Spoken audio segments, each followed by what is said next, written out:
Turning 70 isn't the end of the road. It's the beginning of a brand new chapter. But here's the truth. Not everything that made sense in our younger years still fits the life we live now. Today, I'm sharing 12 things that just don't make sense anymore after 70.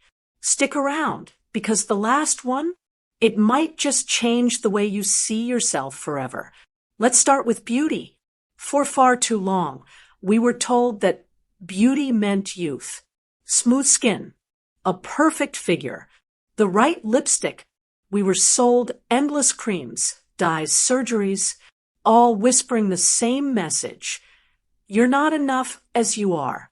But let me tell you something. Beauty at 70 isn't about looking younger. It's about looking alive. Radiance now, it's the way your eyes sparkle when your grandkids run into the room. It's the warmth in your smile when you hear a joke you've heard 100 times, but it still makes you laugh. Those laugh lines, they're not flaws. They're a roadmap of a life fully lived. Why spend hundreds chasing youth when you could invest that same time and energy into things that make you feel joyful, creative, and free? From here on out, beauty isn't something you chase. It's something you carry inside you. So stop apologizing. You've earned the right to show up boldly, truthfully, unapologetically you. Here's another thing that doesn't make sense anymore. Clutter. The older we get, the more we realize stuff doesn't equal happiness. Every overstuffed drawer, every closet packed with clothes that no longer fit. It's not just physical clutter. It's mental weight, a burden we don't need to carry anymore. I held on to old outfits, thinking maybe I'll wear that again someday. Gifts I didn't like, but felt guilty letting go of. Piles of magazines I never touched. But freedom? It came when I let it all go. And you know what all that clutter was doing? It was weighing me down. Now's the time to flip the script. Instead of seeing decluttering as getting rid of things, see it as making space. Space for movement in your home. Space for meaningful moments. And space for peace in your mind. Start with one room or even just one drawer. Go through your items and ask yourself, does this still bring me joy or serve a purpose? If the answer is no, thank it for its time and let it go. You'll be amazed at how much lighter you feel when your surroundings reflect simplicity and peace. How many times have we jumped into a disagreement that had nothing to do with us? Maybe it was to protect someone, stand up for our kids, or keep the peace in the family. While that might have made sense when we were younger and playing peacemaker, after 70, it's time to let some battles go. Picture this. There's a disagreement between your grown children over something trivial, like who should host the next holiday gathering. Your instinct might be to step in and mediate, but at what cost? Often, these small battles drain your emotional energy and put you in the crossfire. I learned this the hard way. Trying to help only ended up with both sides resenting me. The same goes for long-standing feuds with friends or neighbors. How much of your precious energy have you wasted holding grudges or fighting battles that, in the big picture, don't matter? Instead of trying to resolve every conflict, consider this. Not every problem is yours to solve. And sometimes the most powerful move is to step back and let others figure things out for themselves. You've earned the right to focus on your happiness and well-being. That there's something I've noticed about women like us. We're natural caretakers. We feel a sense of duty to show up, to make others feel special, and to keep connections alive. But after 70, we have to ask ourselves, at what cost? When I turned 70, my calendar was busier than ever. Grandchildren's birthday parties, community events, holiday gatherings, and even hosting friends for afternoon teas. I thought being busy was a sign of being vibrant, and involved. But instead, I was often drained and overwhelmed. There were weeks where I barely had time to catch my breath between commitments. What I didn't realize was that constantly saying yes to everyone meant saying no to myself. Over time, I started to resent some of the very things I had agreed to.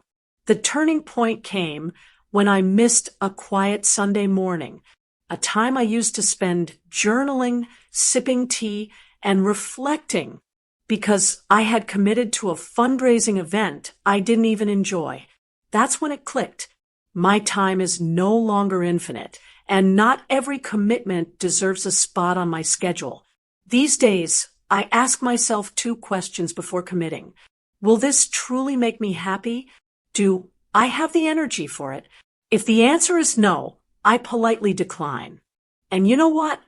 Most people understand. They've been there too. Now, my calendar reflects joy, not obligation, and I find myself savoring life instead of rushing through it. Perfection. Oh, how it's chased us throughout our lives. From our younger days when we were taught to have spotless homes and perfect meals, to the years spent worrying about how we looked, what others thought, and whether we were enough. But let's get honest for a moment. Who does perfection really serve? I remember one specific Thanksgiving years ago. I was hosting, and everything had to be just so. I spent days cleaning every corner of the house, ironing tablecloths, and trying out an elaborate new recipe I saw in a magazine. By the time the big day arrived, I was too exhausted to enjoy it. And for what? Not one person noticed the tiny centerpiece I spent hours crafting, or the fact that the dessert plates matched the napkins. But something did stand out. My absence. I was so busy perfecting everything that I missed the laughter at the table, the joy in my grandchildren's faces, and the stories being shared. That day taught me a hard lesson. Perfection comes at a cost, and it's rarely worth paying. Now, I embrace imperfection wholeheartedly. If my cake sags a little in the middle, it still tastes the same. If my living room has a bit of dust when guests arrive, it doesn't stop us from enjoying good conversation. What people value most isn't your perfect hosting or spotless appearance. It's your presence, your warmth, and your authenticity. So let's let go of perfection, shall we? We've earned the right to be unapologetically real. I'll be the first to admit it. Taking care of our health can feel like a full-time job. The doctor appointments, the dietary changes, the exercise routines. It can all seem overwhelming. But if there's one thing I've learned, it's this. Nothing is more inconvenient than losing your health. I had a wake-up call a few years back. It started with small things. A stiff shoulder here, a bit of knee pain there. I thought, oh, it's just aging. It's normal. But those small issues became big problems when I ignored them. One day, I found myself unable to go up the stairs without wincing. A visit to the doctor revealed that early intervention could have spared me years of discomfort. It's not just about injuries or chronic pain either. It's about small, everyday habits that add up. For years, I used to reach for prepackaged meals because I didn't feel like cooking. They were quick, easy, and convenient. But when I started feeling sluggish and noticed my energy dipping, I took a closer look at my diet. Turned out, all that convenience was costing me more than time. It was costing me vitality. Now, I take my health seriously. I prep simple, nutritious meals on Sundays, so I'm not tempted by quick fixes during the week. I make it a point to stretch every morning, even if it's just for 10 minutes. And yes, I keep up with doctor visits, even for the little things. These small, consistent changes have given me more energy and mobility than I had at 60. Let me tell you, there is nothing more empowering than feeling in control of your own body, even as the years add up. I wish someone had told me earlier in life. Not every relationship is meant to last forever. For decades, we're conditioned to believe we should endure toxic friendships, unbalanced family dynamics, or one-sided partnerships simply because we've invested time or because it's the right thing to do. But after 70, maintaining toxic relationships makes no sense. I had a friend, we'll call her Linda. We'd known each other for over 30 years, but Linda had a knack for negativity. Whenever we'd meet, she'd spend hours complaining about her life, belittling others, or finding fault with everything around her. I'd walk away from our chats feeling drained. Still, I kept the friendship alive because I felt guilty about letting it go. One day, I realized something. Time is no longer a resource I can take for granted. Every moment matters. Why was I spending mine with someone who made me feel less than happy or fulfilled? I made the difficult decision to step away from that friendship. Was it hard? Yes. Did I feel relief afterward? Absolutely. Now, I invest my energy into people who uplift me, those who bring joy, share kindness, and leave me feeling refreshed instead of depleted. Life is far too precious to waste on negativity. Remember this. Walking away isn't selfish. It's self-care. There's a myth floating around that after 70, our lives are set in stone, that there's no room for new interests or adventures. But let me tell you something. That couldn't be further from the truth. In fact, this stage of life is the perfect time to try things we never had the chance to before. When I was raising my kids and working, my life revolved around schedules and responsibilities. There wasn't much time left for hobbies. But after 70, I decided to shake things up. I signed up for a painting class, not because I thought I'd be good at it, but because it sounded fun. And you know what? I wasn't great at first, but it didn't matter. For the first time in years, I felt like a beginner again, and there was something so freeing about that. Since then, I've taken up gardening, started journaling daily, and even joined a local choir. Every new interest brings with it a sense of excitement and purpose. You're never too old to learn something new or rediscover something you once loved. Don't let anyone tell you otherwise. You deserve to fill your days with things that ignite your curiosity and spark joy in your soul. I'll admit it.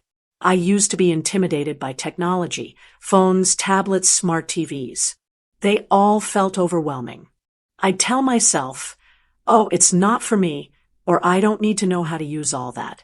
But here's the thing. Avoiding technology in today's world doesn't make sense, especially after 70. My granddaughter was the one who changed my perspective. She showed me how to use a tablet, and suddenly a whole new world opened up to me.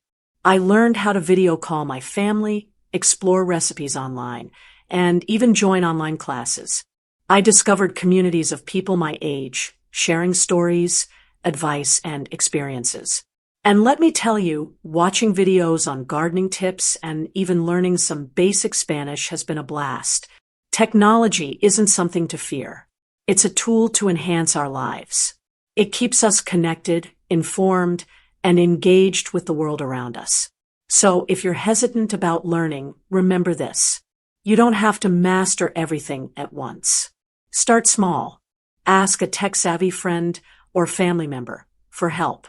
The world is moving forward, and staying connected to it can bring incredible joy and opportunity, no matter your age. There comes a point in life when you realize that no matter what you do, someone will have an opinion about it. And guess what? That's okay. But spending your precious time and energy worrying about those opinions, that makes no sense after 70. When I was younger, I'd fret over everything. What to wear to the neighbor's barbecue, whether my gift for a friend was good enough, or if my choices for my own life were being judged by others. As women, we're conditioned to seek approval from everyone, our families, our communities, even strangers.